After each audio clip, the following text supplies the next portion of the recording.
Hello, എല്ലാവർക്കും പുതിയൊരു വീഡിയോയിലേക്ക് സ്വാഗതം. അപ്പോൾ ഇന്നത്തെ വീഡിയോ എന്ന് പറയുന്നത് ഹെയർ കെയറും കാര്യങ്ങളും ഒന്നും അല്ല കേട്ടോ. ഇന്നത്തെ വീഡിയോ എന്ന് പറയുന്നത് എൻ്റെ പ്രഗ്നൻസി സ്റ്റോറിയെ കുറിച്ചിട്ടാണ് പറയുന്നത്.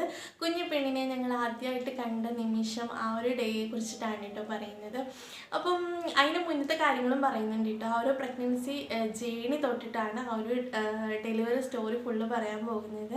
അപ്പം പ്രഗ്നൻസി ജേണി എന്ന് പറയുന്നത് ഫസ്റ്റ് മന്ത് കഴിഞ്ഞപ്പോഴാണ് ആ ഒരു സെക്കൻഡ് മന്ത് സ്റ്റാർട്ടിങ്ങിലാണ് ഞങ്ങൾ ടെസ്റ്റ് ചെയ്ത് നോക്കുന്നത്, പ്രഗ്നൻ്റ് ആണെന്ന് അറിയണത്. അങ്ങനെയാണ് കേട്ടോ ഹോസ്പിറ്റലിൽ പോകാമെന്ന് വിചാരിക്കുന്നത് കേട്ടോ. അപ്പോൾ അതിന് മുന്നേ ഉള്ള കുറച്ച് കാര്യങ്ങളും കൂടി പറയട്ടെ. എനിക്ക് ഡെലിവറി എന്ന് വെച്ചാൽ ഭയങ്കര പേടിയുള്ള ഒരാളാണ് ഞാൻ. എന്നെക്കൊണ്ട് ആ ഒരു പ്രസവവേദനയ്ക്ക് സഹിക്കാൻ പറ്റുമോ എന്നൊക്കെയുള്ള കാര്യങ്ങളൊക്കെ ഒരുപാട് ചിന്തിച്ചിരുന്നു. ഞാൻ മരിച്ചു പോകുമോ, എനിക്കെൻ്റെ കുഞ്ഞിനെ കാണാൻ പറ്റുമോ, അങ്ങനെയൊക്കെയുള്ള കാര്യങ്ങളൊക്കെ ചിന്തിച്ചിട്ടുള്ള ഒരു വ്യക്തിയാണ് ഞാൻ. കൂടാതെ എൻ്റെ ഒരു കാലഘട്ടം വരെ ഞാൻ ചിന്തിച്ചിരുന്നതെന്ന് വെച്ചാൽ ഡെലിവറി എന്ന് വെച്ചാൽ ആ ഒരു സമയമാകുമ്പോഴത്തേക്കും വയറൊക്കെ പിളർന്നിട്ട് കുട്ടി പുറത്ത് വരും, അങ്ങനെയൊക്കെ വിചാരിച്ചിട്ടുള്ള ഒരു വ്യക്തിയാണ് കേട്ടോ ഞാൻ. അപ്പോൾ എന്നെപ്പോലെ ആരെങ്കിലും, ചിലപ്പം എൻ്റെ ജനറേഷനിലുള്ള ആൾക്കാരാരെങ്കിലും ഉണ്ടാകാം, അല്ലെങ്കിൽ അതിന് മുന്നേ ഉള്ള ആൾക്കാരിൽ ആരെങ്കിലും ഉണ്ടാകാം. എന്തായാലും ഇപ്പോഴത്തെ ജനറേഷനിൽ ആരും ഉണ്ടാകത്തില്ല എന്ന് എനിക്കറിയാം കേട്ടോ. അപ്പോൾ അങ്ങനത്തെ ഒരു വ്യക്തിയായിരുന്നു ഞാൻ. അപ്പോൾ എനിക്ക് ഡെലിവറി എന്ന് വെച്ചാൽ ഭയങ്കര പേടിയാണ്. അതുപോലെ തന്നെ ഗൈനക്കോളജിസ്റ്റ് എന്ന് പറഞ്ഞാൽ എനിക്ക് ആ ഒരു ഡോക്ടേഴ്സിനെ എനിക്ക് ഭയങ്കര പേടിയാണ് കേട്ടോ. മെയിനായിട്ട് പേടി എന്ന് പറഞ്ഞത് ഇവർ ഡെലിവറി എടുക്കുന്നതുകൊണ്ടാണ് കേട്ടോ. എനിക്ക് ഭയങ്കര പേടിയാണ്. അപ്പോൾ ഫസ്റ്റ് ഞങ്ങൾ ഹോസ്പിറ്റലിൽ ഡോക്ടറെ കാണാൻ വേണ്ടി പോകാൻ നിൽക്കുന്ന സമയത്ത് എനിക്ക് ഭയങ്കര ടെൻഷനായിരുന്നു. ആ ഒരു സമയത്ത് ഞങ്ങൾ ആരോടും പ്രഗ്നൻ്റ് ആണ്, നമ്മളിങ്ങനെ ടെസ്റ്റ് ചെയ്ത് നോക്കിയെന്നൊന്നും പറഞ്ഞിട്ടുണ്ടായിരുന്നില്ല. ഡോക്ടറെ പോയി കണ്ടിട്ട് വന്നിട്ട് വേണം ഇവരോടൊക്കെ പറയാൻ വേണ്ടിയിട്ട് കേട്ടോ. അപ്പോൾ അങ്ങനെ ഇരിക്കുന്ന ഒരു സമയം എൻ്റെ ഒരു ചേച്ചി, എനിക്ക് അടുത്ത് പരിചയമുള്ളൊരു ചേച്ചി ഉണ്ടായിരുന്നു. അപ്പം ചേച്ചി ആ ഒരു ഹോസ്പിറ്റലിൽ, ഞങ്ങൾ പോകുന്ന ഹോസ്പിറ്റലിൽ ഡെലിവറിയൊക്കെ കഴിഞ്ഞ ആളാണ് കേട്ടോ. അപ്പോൾ ആ ഒരു ചേച്ചിയോട് ഞാൻ ചോദിച്ചു എങ്ങനെയുണ്ട് അവിടുത്തെ കാര്യങ്ങളൊക്കെ, ഡോക്ടേഴ്സിൻ്റെ കാര്യങ്ങളൊക്കെ ചോദിച്ചു. അപ്പം അന്ന് ആ ചേച്ചീനെ ട്രീറ്റ് ചെയ്ത ഡോക്ടർ എന്ന് വെച്ചാൽ നെയിൽ പോളിഷ് പോലും ഇടാൻ സമ്മതിക്കാത്തൊരു ഡോക്ടറായിരുന്നു എന്നാണ് പറഞ്ഞത്. അപ്പം ഞാൻ ഇതൊക്കെ കേട്ടിട്ട് ഭയങ്കരമായിട്ട് ടെൻഷൻ അടിച്ചു. പക്ഷെ ഞാൻ എൻ്റെ കയ്യിലിട്ടിരുന്ന നെയിൽ പോളിഷോ കാര്യങ്ങളോ ഒന്നും മാറ്റിയിട്ടുണ്ടായിരുന്നില്ല കേട്ടോ. ഞാൻ അതൊക്കെ ഇട്ടിട്ടാണ് പോയത്. പക്ഷെ ഭയങ്കരമായിട്ട് ടെൻഷൻ ആ ഒരു പ്രശ്നത്തിലാണ് കേട്ടോ പോയത്.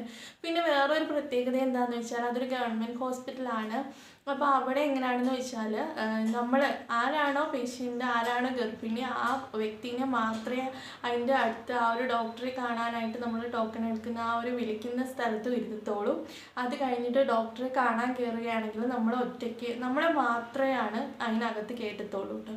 അപ്പോൾ അത് കാരണം ഹസ്ബൻഡും കൂടെ ഇല്ല, എൻ്റെ കൂടെ ഒരു സപ്പോർട്ടിന് ആരും ഇല്ലാത്തതുകൊണ്ട് തന്നെ എനിക്ക് അതിനേക്കാളേറെ ടെൻഷൻ ഒന്നും കൂടി കൂടിയതേ ഉള്ളൂ.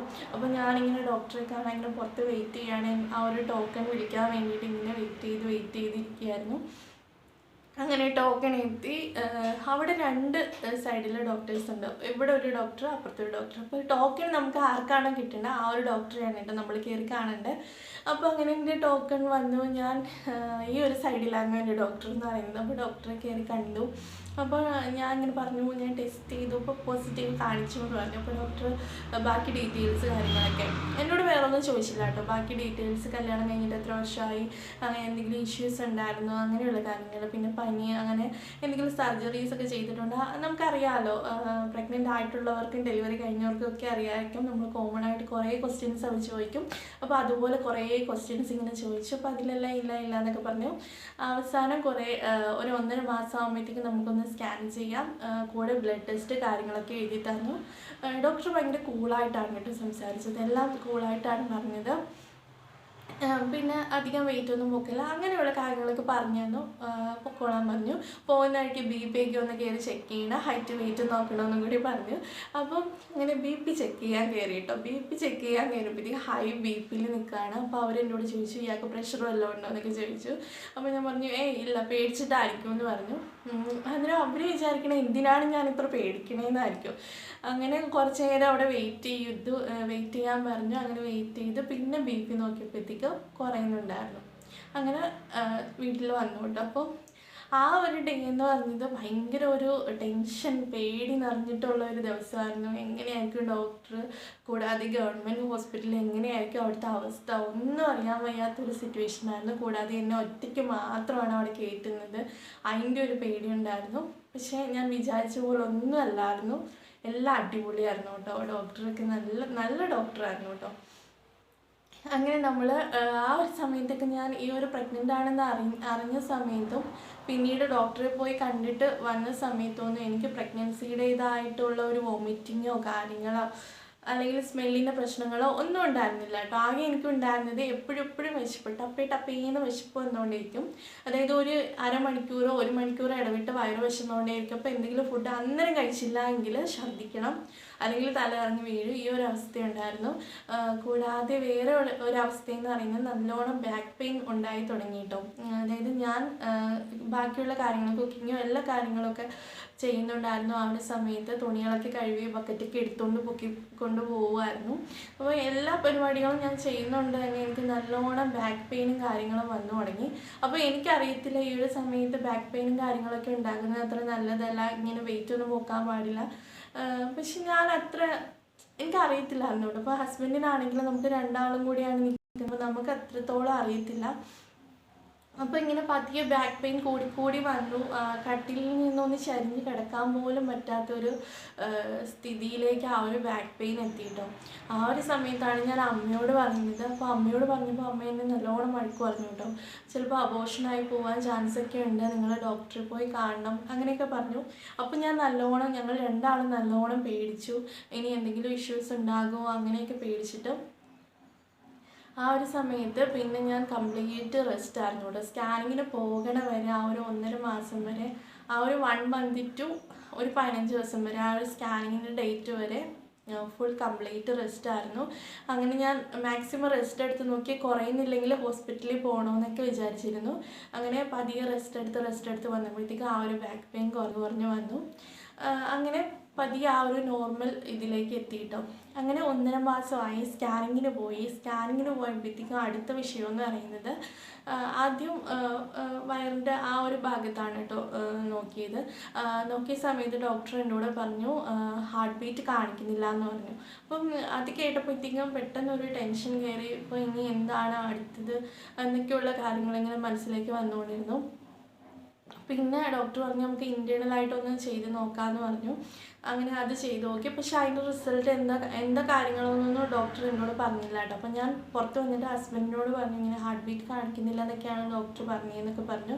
അങ്ങനെ ഞങ്ങൾ രണ്ടാളും ഇങ്ങനെ ടെൻഷൻ അടിച്ച് കുറേ നേരം നിന്നു കേട്ടോ. അവസാനം റിസൾട്ട് വന്നു. അപ്പോൾ റിസൾട്ട് തരുന്ന ആ ഒരു കുട്ടിയോട് ഞാൻ പറഞ്ഞു എന്തെങ്കിലും ഇഷ്യൂസ് ഉണ്ടോ ഒന്ന് വായിച്ചു നോക്കിയിട്ടൊന്ന് പറയുമോ എന്ന് ചോദിച്ചു.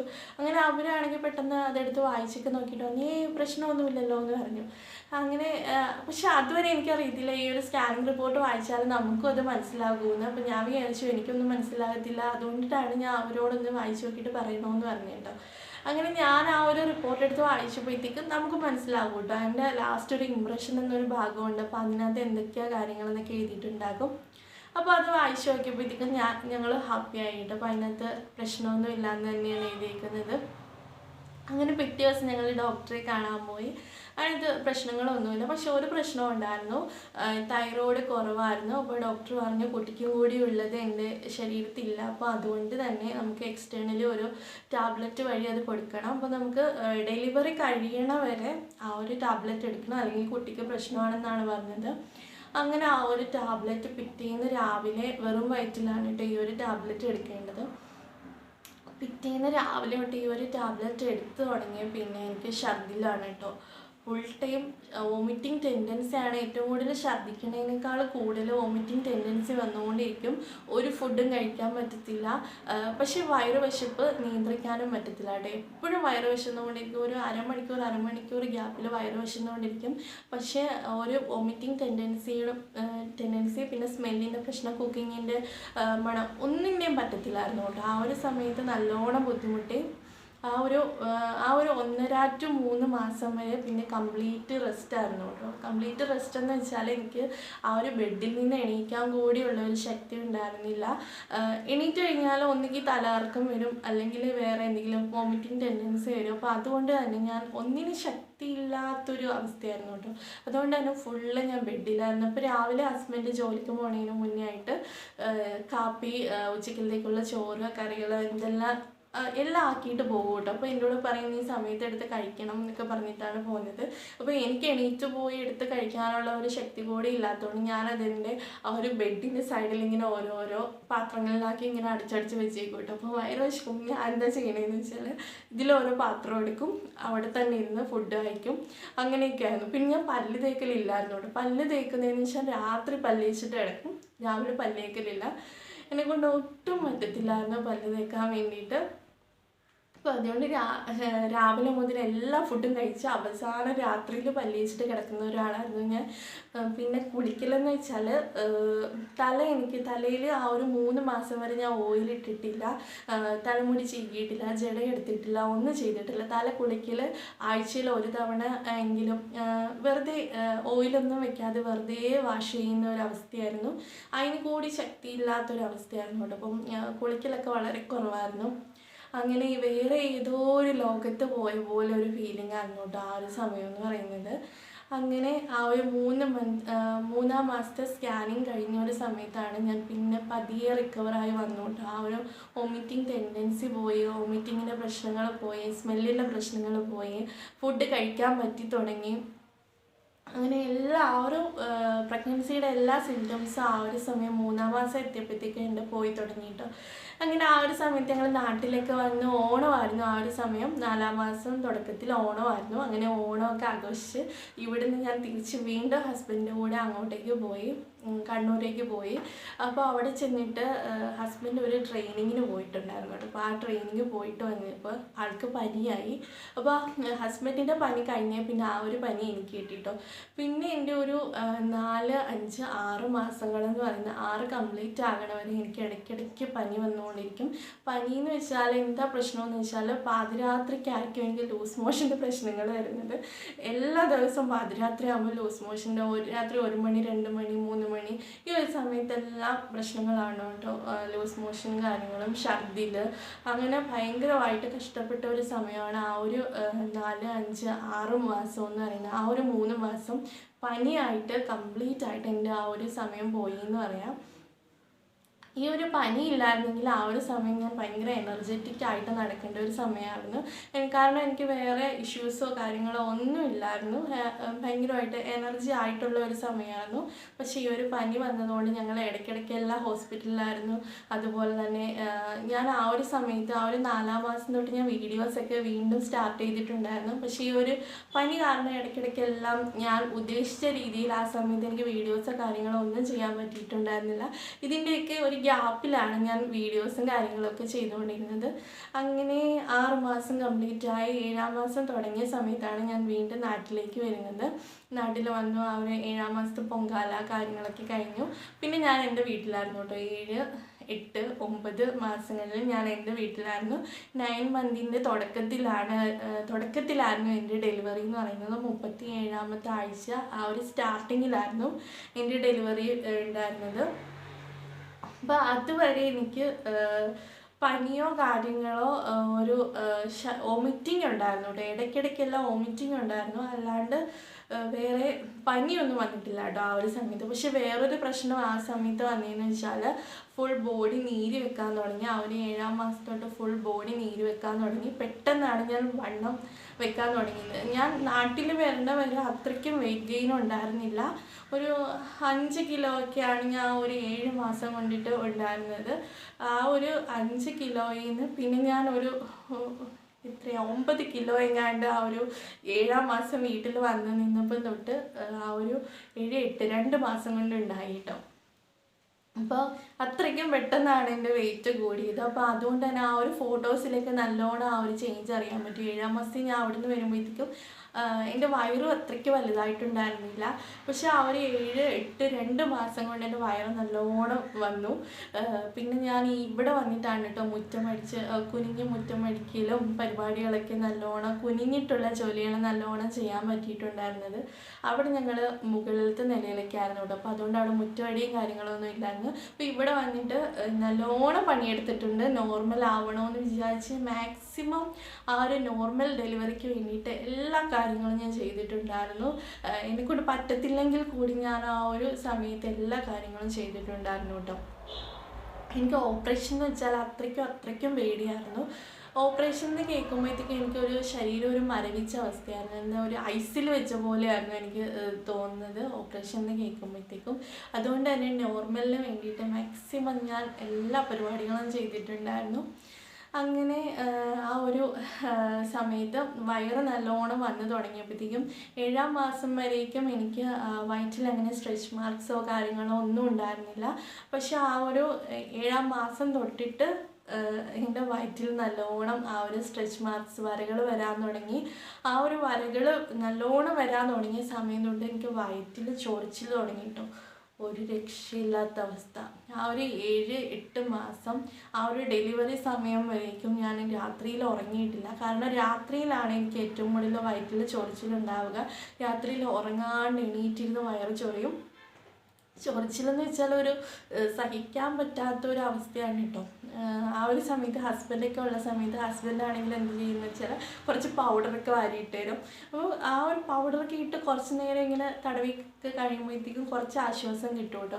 പിന്നെ ഹസ്ബൻഡ് പോകുമ്പോഴത്തേക്കും അമ്മയായിരിക്കും കൂടെ ഉണ്ടാവുക. അപ്പോൾ അമ്മ എന്തെങ്കിലും ഓയിൽ എന്തെങ്കിലുമൊക്കെ ഇട്ടിട്ട് തടവി തരും.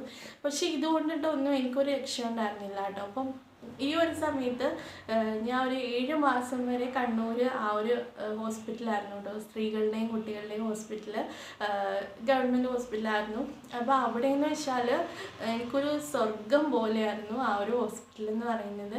പക്ഷേ 7-ാം മാസത്തിൽ ഞാൻ നാട്ടിൽ വന്നിട്ട് പിന്നെ പോയതും ഗവൺമെൻറ് ഹോസ്പിറ്റലായിരുന്നു. പക്ഷേ എനിക്ക് പെട്ടെന്ന് ആ ഒരു സ്വർഗത്തിൽ നിന്ന് നരകത്തിൽ വന്ന അവസ്ഥയായിരുന്നു കേട്ടോ. കാരണം ഇവിടെ എന്ന് വെച്ചാൽ ഭയങ്കര തിക്കും തിരക്കും, ഡോക്ടറെ കാണാൻ നമ്മൾ ഒരുപാട് കഷ്ടപ്പെടണം. അതുപോലെ തന്നെ നമുക്ക് അവിടെ എന്ന് വെച്ചാൽ നമ്മൾ ഒരാളാണ് ഡോക്ടറെ അടുത്ത് കയറ്റുന്നതെങ്കിൽ നമുക്ക് കുറേ സമയം തരും ഡോക്ടർ. നമുക്ക് എന്ത് വേണമെങ്കിലും പറയാം. ഡോക്ടർ നമുക്ക് ഇങ്ങോട്ട് നടക്കണം, അങ്ങനെയുള്ള കാര്യങ്ങളൊക്കെ നമ്മളോട് ഡീറ്റെയിൽഡായിട്ട് പറഞ്ഞു തരും. അങ്ങനെയായിരുന്നു കേട്ടോ അവിടുത്തെ ഒരു സിസ്റ്റം എന്ന് പറയുന്നത്. പക്ഷേ ഇവിടെ വന്നപ്പോഴത്തേക്കും ഫുള്ള് ഡോക്ടേഴ്സിന് ഒരുപാട് ആൾക്കാരുണ്ട്. അപ്പോൾ അതുകൊണ്ട് തന്നെ എല്ലാം ബഹളം പിടിച്ചിട്ടാണ് കേട്ടോ. ഒരു ടപ്പേന്ന് പോകുന്ന രീതിയാണ്. നമ്മളിപ്പോൾ ഡോക്ടറെ അടുത്ത് പോയാലും നമ്മളൊരു 2 ആൾക്കാരെ വെച്ചിട്ടായിരിക്കും അവിടെ കയറ്റുന്നത്. അപ്പോൾ ഈ 2 ആൾക്കാരുടെ കൂടെ അവരുടെ കൂടെ ആരൊക്കെയുണ്ടോ അവരെല്ലാവരും ആ റൂമിനകത്ത് കയറ്റും. അപ്പോൾ അങ്ങനെ ഒരു തിക്കും തിരക്കുമായിരുന്നു. കൂടാതെ ഒരു ടപ്പേ പരിപാടിയായിരുന്നു കേട്ടോ. അപ്പോൾ അതുകൊണ്ടിട്ട് തന്നെ ഞാൻ പല കാര്യങ്ങളും ഡോക്ടറോട് ആ പറഞ്ഞ സമയത്തൊന്നും ഡോക്ടർ അതൊന്നും കേട്ടിട്ടുണ്ടായിരുന്നില്ല. അപ്പോൾ എനിക്കൊരു മറുപടിയോ അല്ലെങ്കിൽ ഒന്നും പറഞ്ഞു തന്നിട്ടുണ്ടായിരുന്നില്ല കേട്ടോ. പിന്നെ അപ്പോൾ അതുകൊണ്ട് തന്നെ ഈ ഒരു വയറ് ചൊറിച്ചിലിനെ കുറിച്ച് എനിക്ക് പറയാൻ തന്നെ പേടിയായിരുന്നു ഡോക്ടറോട് പറഞ്ഞാൽ ഡോക്ടർ അത് ചിലപ്പോൾ മൈൻഡ് ചെയ്യത്തില്ല കേട്ടോ. അപ്പോൾ അതുകൊണ്ട് എനിക്ക് ഭയങ്കര ഒരു വിഷമമായിരുന്നു ഇവിടെ വന്നതിന് ശേഷം ആ ഒരു ഹോസ്പിറ്റലിൽ പോകാൻ വേണ്ടിയിട്ട്. പക്ഷെ അവിടെ എങ്ങനെയാണെന്ന് വെച്ചാൽ ആ ഹോസ്പിറ്റലിൽ പോകുന്ന ദിവസം ഭയങ്കര ഒരു സന്തോഷമുള്ളൊരു ദിവസമായിരുന്നു കേട്ടോ. പക്ഷെ ഇവിടെ വന്നതിന് ശേഷം ഭയങ്കര സാഡായിരുന്നു. ഹോസ്പിറ്റലിൽ പോകണമെന്ന് പറയുമ്പോഴേ ഒരു വിഷമമായിരുന്നു കേട്ടോ. അങ്ങനെ ഇരിക്കുന്ന സമയത്താണ് ഞാൻ യൂട്യൂബിലൊരു വീഡിയോ കാണുന്നത്. ഈ വയറ് ചൊറിച്ചിലിന് എന്ത് റെമഡി ഉണ്ടെന്നിങ്ങനെ സെർച്ച് ചെയ്തുകൊണ്ടിരിക്കുന്ന ഒരു സമയത്താണ് ഒരു വീഡിയോ കണ്ടത്. വയറ് അമിതമായിട്ടിങ്ങനെ നമ്മൾ ചൊറിഞ്ഞു കഴിഞ്ഞാൽ കുഞ്ഞിന് പ്രശ്നമാണ് എന്നുള്ള ഒരു രീതിക്ക് ഞാനൊരു വീഡിയോ കണ്ടു. അപ്പോൾ ആ ഒരു വീഡിയോ കണ്ട ശേഷമാണ് ഞാൻ ഡോക്ടറെ അടുത്ത് പോകുന്ന സമയത്ത് ഞാനിങ്ങനെ പറഞ്ഞിട്ടുണ്ടായിരുന്നു എനിക്ക് വയറ് ചൊറിച്ചിലുണ്ട് എന്ന് പറഞ്ഞ സമയത്ത് ഡോക്ടർ എനിക്കൊരു ഓയിൻമെൻറ്റ് ഒരു ലോഷൻ കുറിച്ച് തന്നു കേട്ടോ. അപ്പോൾ ആ ഒരു ലോഷനൊക്കെ യൂസ് ചെയ്തിട്ടും എനിക്ക് വലിയ കാര്യമായിട്ട് മാറ്റമൊന്നും ഉണ്ടായിരുന്നില്ല. വയറ് ചൊറിച്ചിലിന് യാതൊരു കുറവും ഉണ്ടായിരുന്നില്ല കേട്ടോ. ആ ഒരു 2 മാസം ആ ഒരു ഡെലിവറി വരെ അനുഭവിച്ചു എന്ന് വെച്ചാൽ ആ ഒരു ചൊറിച്ചിലെന്ന് വെച്ചാൽ നമുക്ക് കൺട്രോൾ ചെയ്യാൻ പറ്റത്തില്ല, നമുക്ക് സഹിക്കാൻ പറ്റാത്തൊരു അവസ്ഥയായിരുന്നു കേട്ടോ.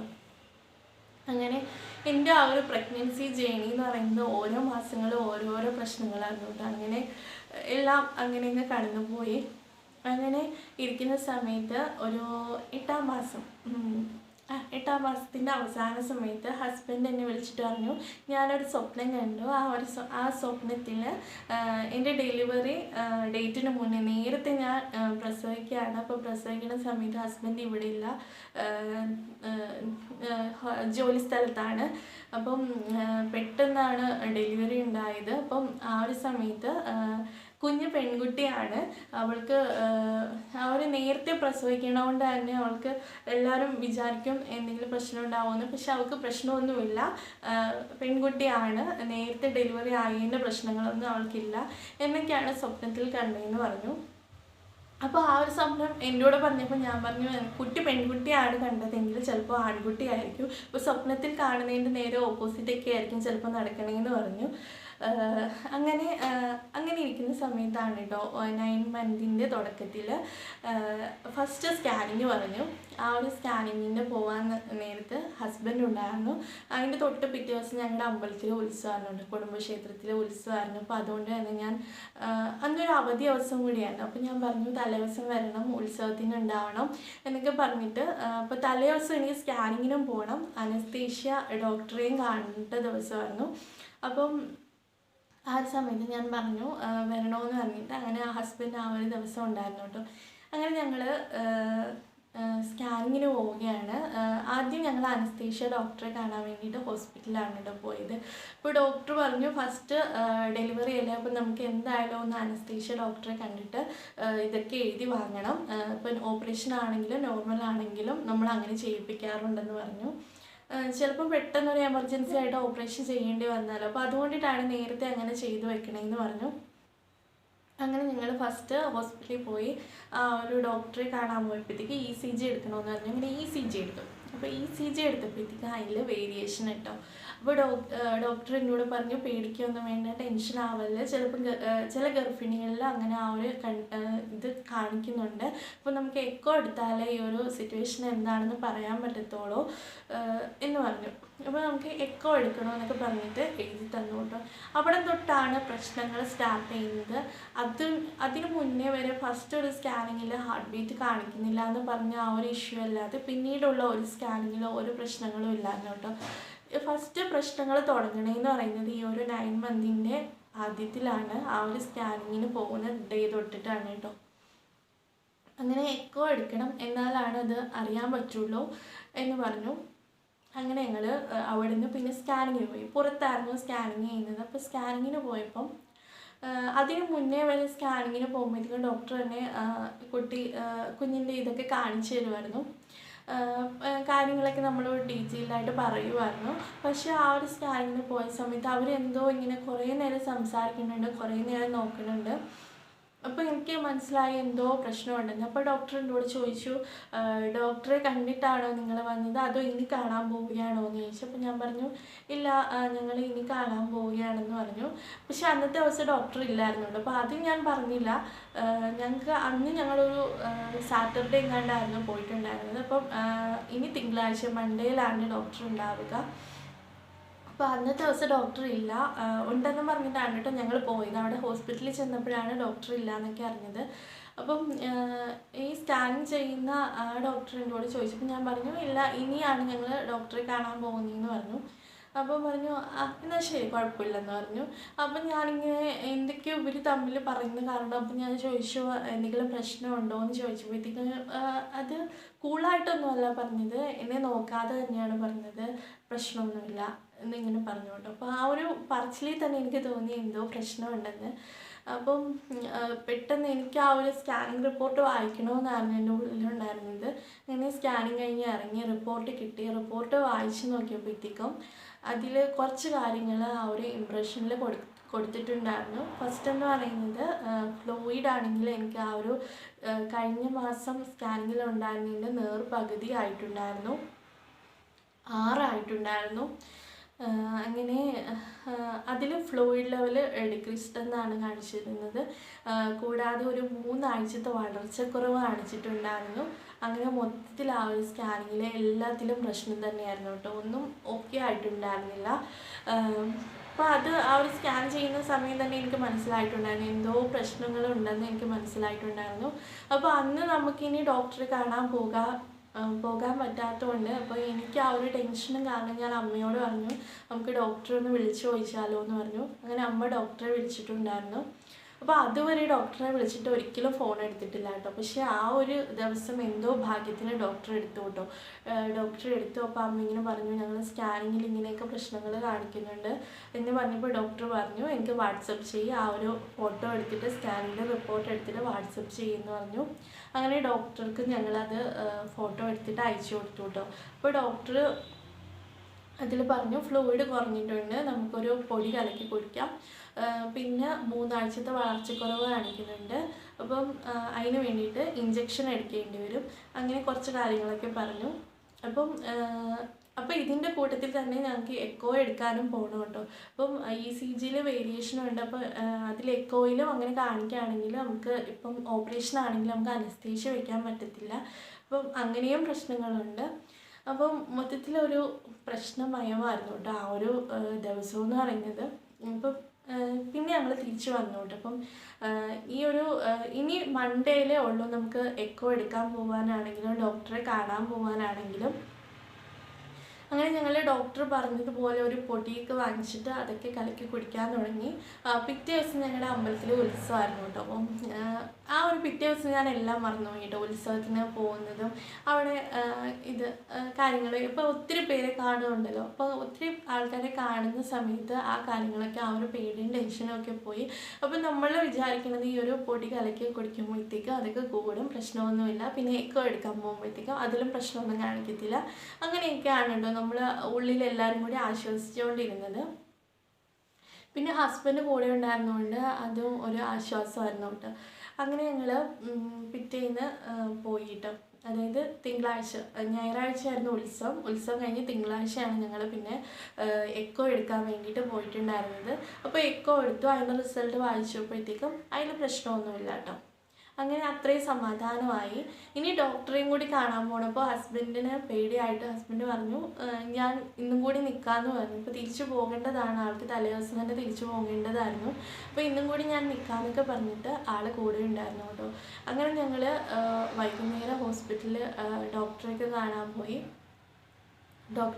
പോയപ്പോഴത്തേക്ക് ഡോക്ടർ ഇങ്ങനെ അന്ന് പറഞ്ഞ പോലെ തന്നെ കാര്യങ്ങളൊക്കെ പറഞ്ഞു കേട്ടോ. അതായത് ഫ്ലൂയിഡ് കുറഞ്ഞിട്ടുണ്ട്, അതുപോലെ തന്നെ 3 ആഴ്ചത്തെ വളർച്ചക്കുറവ് കാണിക്കുന്നുണ്ട്. അപ്പോൾ നമുക്ക് ഒന്നിടവിട്ട ദിവസങ്ങളിൽ ഇഞ്ചക്ഷൻ എടുക്കണം. പിന്നെ അതുപോലെ തന്നെ അടുത്ത ആഴ്ച ഇനി ഒരാഴ്ചയും കൂടി ആകുമ്പോഴത്തേക്കും ഒന്നും കൂടി സ്കാൻ ചെയ്തിട്ട് ആ സ്കാനിങ്ങിൽ വെള്ളം കുറയുകയാണെങ്കിൽ നമുക്ക് പിന്നെ കൂടുതൽ നോക്കിയിരിക്കാൻ പറ്റത്തില്ല എന്ന് പറഞ്ഞു. എന്തായാലും ഡെലിവറി നോക്കൂന്ന് പറഞ്ഞു. അങ്ങനെ പക്ഷെ ആ ഒരു സമയത്ത് എൻ്റെ ഡെലിവറി എന്ന് പറയുന്നത് ഒരു മാർച്ച് 5 ഡേറ്റ് പറഞ്ഞിട്ടുണ്ടായിരുന്നെങ്കിലും ഞങ്ങൾ ഈ പോകുന്ന ദിവസം ഫെബ്രുവരി 5 ഉള്ളായിരുന്നു കേട്ടോ. ഈ ഒരു ആ ഒരു സ്കാനിങ്ങിൽ പ്രശ്നം വന്ന ദിവസം എന്ന് പറയുന്നത് ഫെബ്രുവരി 5 ആയിരുന്നു. മാർച്ച് 5 എൻ്റെ ഡെലിവറി ഡേറ്റ് ഉണ്ടായിരുന്നത്. അപ്പോൾ ഇനി ഒരു വീക്ക് കഴിഞ്ഞിട്ട് വരാനാണ് ഡോക്ടർ പറഞ്ഞത് കേട്ടോ. അപ്പോൾ ഞങ്ങൾ വീട്ടിൽ വന്നു. അപ്പോൾ ആ ഒരു സമയത്ത് ഞാനൊരു എന്താ പറയുന്നത് വെർജിൻ കോക്കനട്ട് ഓയിൽ ഉരുക്ക് വെളിച്ചെണ്ണ ഉണ്ടാക്കുന്ന ആ ഒരു സമയമായിരുന്നു കേട്ടോ. അപ്പം ഈ ഒരു സ്കാനിങ്ങിന് പോകുന്നതിൻ്റെ തലേ ദിവസം ഞാൻ ആ ഒരു വീഡിയോ ഷൂട്ട് ചെയ്ത് എന്നുവെച്ചാൽ തേങ്ങയൊക്കെ തിരുമ്മി അത് കുറേ മണിക്കൂർ എടുത്തിട്ടാണ് കേട്ടോ നമ്മൾ ആ ഒരു ഓയിലൊക്കെ ഉണ്ടാക്കി എടുക്കുന്നത്. അപ്പോൾ അത്രയും ഞാൻ ചെയ്തപ്പോഴത്തേക്കും ഞാൻ കുറച്ചൊന്ന് ടയേർഡായി കേട്ടോ. അപ്പോഴത്തേക്കും ഈ ഒരു സമയത്തിൽ അമ്മ എന്നെ കിടന്നിട്ട് വഴക്ക് പറയുന്നുണ്ട്, നീ ഇങ്ങനെയൊക്കെ ചെയ്തുകൊണ്ടിരുന്നോ, നീ സമയത്ത് ഭക്ഷണം കഴിക്കേണ്ട, വെള്ളം കുടിക്കേണ്ട എന്നൊക്കെ പറഞ്ഞു. അപ്പോൾ പിറ്റേ ദിവസം സ്കാനിങ്ങിന് പോയപ്പോൾ ഇതിൽ വെള്ളം കുറവ് കാണിച്ചപ്പോൾ തൊട്ട് അമ്മ എന്നെ ചീത്ത പറയാൻ തുടങ്ങി. നീ ഫുഡ് കഴിക്കാത്തതുകൊണ്ടാണ്, വെള്ളം കുടിക്കാത്തതുകൊണ്ടാണ്, നീ നിൻ്റെ വീഡിയോയും കൊണ്ട് നടന്നു, അപ്പോൾ അതൊക്കെയാണ് പ്രശ്നങ്ങൾ, നീ കുഞ്ഞിനെ പറ്റി ചിന്തിക്കേണ്ട എന്നൊക്കെ പറഞ്ഞുകൊണ്ടിരുന്ന സമയത്താണ് എനിക്ക് മനസ്സിലായത് സത്യമാണ്, ഞാൻ കുഞ്ഞിനെ കുറിച്ചിട്ടാണ് ഈ ഒരു സമയത്ത് ഏറ്റവും കൂടുതൽ ചിന്തിക്കേണ്ടത്. അപ്പോൾ വീഡിയോ ഞാൻ അന്നത്തെ ദിവസം ആ ഒരു വീഡിയോ ഷൂട്ട് ചെയ്ത് വെച്ചതല്ലാണ്ട് ആ ഒരു വീഡിയോ പിന്നെ ഞാൻ എഡിറ്റ് ചെയ്യാൻ ഒന്നിനും പോയിട്ടില്ലായിരുന്നു കേട്ടോ. ആ ഒരു വീഡിയോ അതുപോലെ തന്നെ എൻ്റെ ഫോണിൽ കിടപ്പുണ്ടായിരുന്നു. പിന്നെ ഞാൻ വീഡിയോസ് എടുത്തിട്ടില്ല, ഒന്നും ചെയ്തിട്ടില്ല. പിന്നെ ഞാൻ കംപ്ലീറ്റ് റെസ്റ്റും അതുപോലെ തന്നെ വെള്ളം കുടിക്കുന്ന സമയത്ത് ഭക്ഷണം കഴിക്കുക അങ്ങനെയുള്ള കാര്യങ്ങളെല്ലാം ചെയ്തുകൊണ്ടിരുന്നു. മാക്സിമം ആ ഒരാഴ്ച ഞങ്ങൾ നന്നായിട്ട് ഫ്രൂട്ട്സ് കഴിച്ചു, വെള്ളം കുടിച്ചു ഒക്കെ ചെയ്തു കേട്ടോ. അങ്ങനെ ആ ഒരു പിറ്റേ ആഴ്ച എനിക്ക് സ്കാനിങ് വന്നത് ഒരു ശനിയാഴ്ചയായിരുന്നു. ആ ഒരു ശനിയാഴ്ച എന്ന് പറയുന്നത് അവധി ദിവസമായിരുന്നു കേട്ടോ. അതായത് എനിക്ക് തോന്നുന്നു സെക്കൻഡ് സാറ്റർഡേ അങ്ങനെ എന്തോ ആയിരുന്നു എന്ന് തോന്നുന്നു. എന്തിൻ്റെ ഒരു അവധി ദിവസമായിരുന്നു കേട്ടോ ആ ഒരു ശനി എന്ന് പറയുന്നത്. അപ്പം ഹസ്ബൻഡ് എന്നെ വിളിച്ചിട്ട് പറഞ്ഞു ഞാൻ വരണോ, ചിലപ്പം ഈ ഒരു സമയം നിന്നെ അഡ്മിറ്റ് ആക്കുമായിരിക്കും എന്ന് പറഞ്ഞു. അപ്പം ഞാൻ ഒരിക്കലും ചിന്തിക്കുന്നില്ല കേട്ടോ, ആ ഒരു ദിവസം അഡ്മിറ്റ് ആക്കുമെന്ന് ഞാൻ ഒരിക്കലും ചിന്തിക്കണില്ല. അപ്പം ഇതിന് മുന്നേ ഞാൻ പറയുന്നുണ്ടായിരുന്നു എന്നെക്കൊണ്ട് ഇനി തീരെ വയ്യ, എനിക്കിനി അങ്ങോട്ട് കുറച്ച് ദിവസങ്ങളും കൂടി ആ ഒരു ഡെലിവറി ഡേറ്റ് വരെ എനിക്ക് പോകാൻ പറ്റുമെന്ന് എനിക്ക് തന്നെ തോന്നുന്നുണ്ടായിരുന്നില്ല കേട്ടോ. കാരണം അത്രയ്ക്കും ഞാൻ വയ്യാണ്ടായിട്ടുണ്ടായിരുന്നു, എനിക്ക് നടക്കാൻ പറ്റുന്നില്ലായിരുന്നു. അങ്ങനെ ആ ഒരു വെയിറ്റ് താഴേക്ക് നല്ലോണം ഫീൽ ചെയ്യാൻ തുടങ്ങി, ഒട്ടും നടക്കാൻ പറ്റാത്ത അവസ്ഥ. കൂടാതെ ഞാൻ ആ ഒരു ദിവസം പോകുന്നതിന് മുന്നായിട്ട് ഛർദ്ദിച്ചിട്ടൊക്കെയാണ് കേട്ടോ പോയത്. അത്രയ്ക്കും വയ്യാത്ത അവസ്ഥ. രാത്രിയിലൊക്കെ ഒരു 6 മണി 7 മണി ആകുമ്പോഴത്തേക്കും കണ്ണടഞ്ഞു വരിക. ആ ഒരു സമയം ഞാൻ കയറി കിടന്ന് ഉറങ്ങുമല്ലോ കേട്ടോ. കാരണം എനിക്ക് പിന്നെ അങ്ങോട്ട് കണ്ണ് പോലും തുറക്കാൻ വയ്യാത്ത ഒരവസ്ഥയായിരുന്നു. അത്രയ്ക്ക് ക്ഷീണം, ഭയങ്കരമായിട്ട് ക്ഷീണം കാര്യങ്ങളൊക്കെ വന്നു തുടങ്ങി. ഇനി എന്നെക്കൊണ്ട് അങ്ങോട്ട് ഇനി കുറച്ച് ദിവസങ്ങളും കൂടി ആ ഒരു ഡെലിവറി ഡേറ്റ് വരെ കൊണ്ടുപോകാൻ വയ്യാത്തൊരു സിറ്റുവേഷനായിരുന്നു. അത്രയ്ക്കും വയ്യാത്തൊരവസ്ഥ കേട്ടോ. അപ്പം ആ പോകുന്ന ദിവസം ഹസ്ബൻഡ് എൻ്റെ കൂടെ പറഞ്ഞു ചിലപ്പോൾ ഞാൻ ഉടനെ വരേണ്ടി വരും എന്ന് എൻ്റെ മനസ്സ് പറയുന്നു. ചിലപ്പോൾ നിന്നെ അഡ്മിറ്റ് ആക്കുമായിരിക്കും എന്നൊക്കെയുള്ള കാര്യങ്ങൾ എന്നോട് പറയുന്നുണ്ട്. അപ്പം ഞാൻ പറയും ഇന്ന് പോയി സ്കാൻ ചെയ്യുമ്പോഴത്തേക്കും വെള്ളം കൂടിയിട്ടുണ്ടാകും, കാരണം ഞാൻ നന്നായിട്ട് ഫുഡ് കഴിച്ചിട്ടുണ്ട്, വെള്ളം കുടിച്ചിട്ടുണ്ട്, പിന്നെ ഡോക്ടർ എന്ന പൊടിയൊക്കെ കലക്കി കുടിച്ചില്ല, അതൊന്നും പ്രശ്നമില്ല, അതൊക്കെ ശരിയായിട്ടുണ്ടാകും എന്നൊക്കെ പറഞ്ഞു. അപ്പോൾ ഇതിൻ്റെ ഇടയ്ക്ക് ഞങ്ങൾ ഇഞ്ചക്ഷനൊക്കെ എടുക്കുന്നുണ്ടായിരുന്നു കേട്ടോ, ഒന്നിടവിട്ട് ആ ഒരു ഇഞ്ചക്ഷനും കാര്യങ്ങളൊക്കെ എടുത്തിട്ടുണ്ടായിരുന്നു. കൂടാതെ ഇനി ഉടനെ ഡെലിവറി ഉണ്ടാകുമെന്ന് നമുക്കറിയാവുന്നതുകൊണ്ട് തന്നെ നമ്മൾ ബാക്ക് പാക്കിന് വേണ്ടി അതുവരെ ഞാൻ ഡെലിവറി ബാഗ് പാക്കിങ്ങിന് വേണ്ടിയിട്ട് ഒന്നും ചെയ്തിട്ടുണ്ടായിരുന്നില്ല കേട്ടോ. കാരണം ഞാൻ ആ ഒരു സമയത്ത് എല്ലാവരും വീഡിയോസൊക്കെ ചെയ്യണ പോലെ എനിക്കും ആ ഒരു ഡെലിവറി ബാഗ് പാക്കിങ് ഒരു വീഡിയോ ചെയ്യണമെന്നൊക്കെ ആഗ്രഹം ഉണ്ടായിരുന്നു. അങ്ങനെ ഞാൻ എൻ്റെ കുഞ്ഞിപ്പെണ്ണിന് വേണ്ടിയിട്ട്, അന്ന് കുഞ്ഞിപ്പെണ്ണാണ് കുഞ്ഞിച്ചിക്കനാണെന്നൊന്നും അറിയത്തില്ലായിരുന്നല്ലോ, അപ്പോൾ ആൾക്ക് വേണ്ടിയിട്ട് എന്തായാലും വാവയ്ക്ക് വേണ്ടിയിട്ട് കുറേ ഐറ്റംസൊക്കെ ഞാൻ ഫോണിൽ നോക്കി എല്ലാം കണ്ടുവച്ചിട്ടുണ്ടായിരുന്നു. പക്ഷേ എന്നെ വാങ്ങാൻ ആരും സമ്മതിച്ചില്ല കേട്ടോ. അപ്പം എൻ്റെ അമ്മയും ചേച്ചിയാണെങ്കിൽ സമ്മതിക്കത്തില്ല, ഒന്നും വാങ്ങാൻ പാടില്ല, കുഞ്ഞ് ജനിക്കണ വരെ കുഞ്ഞിന് വേണ്ടിയിട്ട് ഒന്നും വാങ്ങാൻ പാടില്ല എന്നൊക്കെ പറഞ്ഞുകൊണ്ട് പിന്നെ അങ്ങനെ ഒരു വീഡിയോ ചെയ്യണമെന്ന്, എൻ്റെ ഡ്രസ്സോ കാര്യങ്ങളോ ഒക്കെ അല്ലേ ഉള്ളൂ. അപ്പോൾ അതുകൊണ്ടിട്ട് തന്നെ എനിക്ക് പിന്നെ ഒരു വീഡിയോ അത് ചെയ്യണമെന്നോ ബാഗ് പാക്കിങ് ചെയ്യണമെന്നോ ഒട്ടും ഒരു താല്പര്യം തോന്നിയിട്ടുണ്ടായിരുന്നില്ല. അതുകൊണ്ട് തന്നെ ഞങ്ങൾ ഒരു കാര്യങ്ങളും എടുത്തു വെച്ചിട്ടുണ്ടായിരുന്നില്ല കേട്ടോ. ഈ ഒരു ഹോസ്പിറ്റലിൽ രണ്ടാമത്തെ സ്കാനിങ്ങിന് പോകണതിന് തൊട്ട് 2 ദിവസം മുൻപെങ്ങാണ് ഞങ്ങൾ നൈറ്റിയൊക്കെ വാങ്ങി അടിച്ചത്, അതൊക്കെ ഒന്ന് അടിച്ച് ഷേപ്പാക്കിയതും ഇതൊക്കെ എടുത്തു വെച്ചത്. അതൊന്നും എടുത്തു വെച്ചിട്ടില്ല കേട്ടോ, ജസ്റ്റ് ഒരു ബാഗ് എടുത്തു വെച്ചു, ആ ബാഗിൻ്റെ സൈഡിലായിട്ട് നൈറ്റിയൊക്കെ അടിച്ചത് കൊണ്ടുവന്ന് വെച്ചിട്ടുണ്ടായിരുന്നു. പിന്നെ കുഞ്ഞിന് വേണ്ടിയിട്ടുള്ള വെള്ളത്തുണികളും കാര്യങ്ങളും അതിൻ്റെ അകത്ത് വെച്ചിട്ടുണ്ടായിരുന്നു, ബാക്കിയെല്ലാം അതിൻ്റെ സൈഡിലൊക്കെ വെച്ചിട്ടുണ്ടായിരുന്നു. കുറേ സാധനങ്ങളൊന്നും നമ്മൾ എടുത്തിട്ടുണ്ടായിരുന്നില്ല. അപ്പോൾ ഇതൊക്കെ ഇങ്ങനെ ഇവിടെ വെച്ചിട്ടാണ് ഞങ്ങൾ ഹോസ്പിറ്റലിൽ പോകുന്നത് കേട്ടോ. ഞങ്ങൾ സ്കാനിങ്ങിന് വേണ്ടിയിട്ടാണ് ഹോസ്പിറ്റലിൽ പോകുന്നത്. ആ സമയം ഡോക്ടർ പറഞ്ഞിട്ടുണ്ടായിരുന്നു ഹോസ്പിറ്റലിൽ തന്നെ സ്കാനിങ് ചെയ്യണം, പുറത്ത് പോയി ചെയ്യേണ്ടെന്ന് പറഞ്ഞിട്ടുണ്ടായിരുന്നു. അങ്ങനെ ഞങ്ങൾ ഹോസ്പിറ്റലിൽ സ്കാനിങ്ങിന് പോയി കേട്ടോ. രാവിലെ പോകുന്നതിന് മുന്നേ ഛർദ്ദിച്ച് ഒരു അവശയായിട്ടാണ് പോയത്. അവിടെ ചെന്ന് സ്കാനിങ്ങിന് കയറുന്നതിന് കുറച്ച് വെയിറ്റ് ചെയ്യണമായിരുന്നു, കുറച്ച് ആൾക്കാരുണ്ടായിരുന്നു.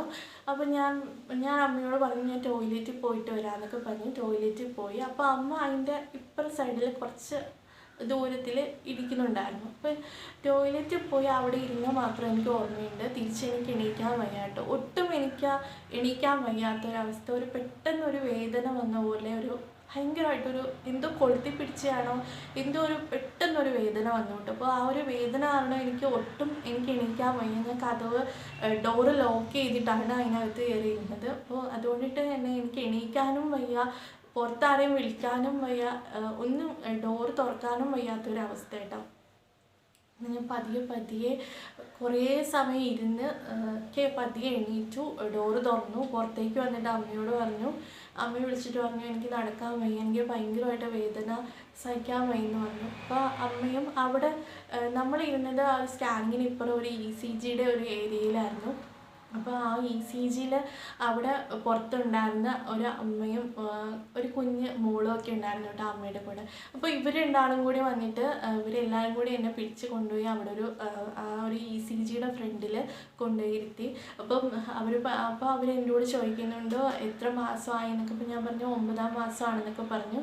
അങ്ങനെ ആ ഒരു ECG സെക്ഷനിലുണ്ടായിരുന്ന അവർ വിളിച്ചിട്ട് പറഞ്ഞു ലേബർ റൂമിൽ നിന്ന് ആൾ വരാൻ പറഞ്ഞു. അപ്പം എത്രയും പെട്ടെന്ന് ലേബർ റൂമിൽ കൊണ്ടുപോകണമെന്ന് പറഞ്ഞ് വിളിച്ചു പറഞ്ഞു. അങ്ങനെ ലേബർ റൂമിലേക്ക് കൊണ്ടുപോകാൻ ആൾ വന്നു കേട്ടോ.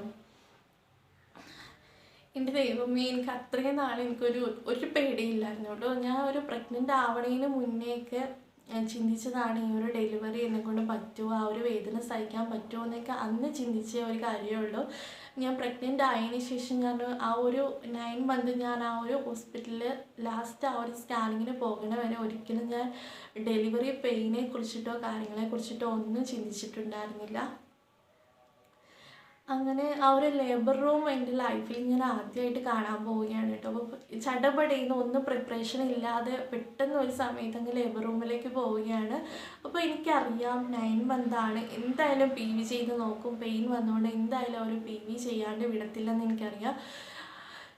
അങ്ങനെ പേടിച്ചിട്ട് അവരെ കൊണ്ടുപോവുകയാണ് കേട്ടോ ആ ഒരു ലേബർ റൂമിലേക്ക്. അങ്ങനെ ലേബർ റൂമിൻ്റെ ഡോറ് തുറന്നു, അകത്തേക്ക് കയറി. പിന്നീടുള്ള വിശേഷങ്ങളൊക്കെ, പിന്നീടുള്ള കാര്യങ്ങളൊക്കെ അടുത്ത വീഡിയോയിൽ പറയാം. അപ്പോൾ ഇത്രയേ ഉള്ളൂ കേട്ടോ ഈ ഒരു വീഡിയോ എന്ന് പറയുന്നത്.